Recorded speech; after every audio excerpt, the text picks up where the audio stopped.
There are different organizations have different guidelines. So I'll try to kind of hit the highlights of sort of what the general recommendation is. One of the biggest organizations in the U.S. that provides guidelines is what's called the U.S. Preventive Services Task Force.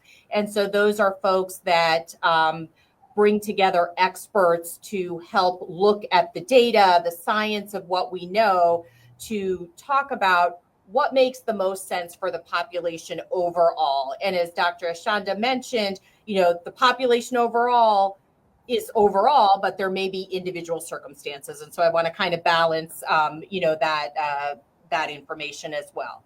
So the U.S. Preventive Services Task Force recommends cervical cancer screening every 3 years with what's called cervical cytology alone for women ages 21 to 29.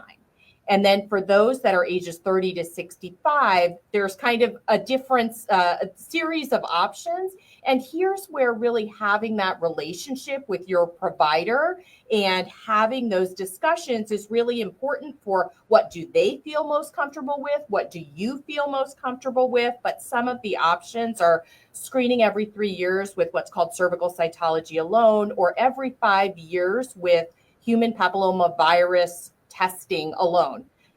Cervical cancer and other HPV-related cancers are unique in that we actually know, what is the thing that is causing the cancer. In many other circumstances, that isn't the case, and we can't test for one specific thing.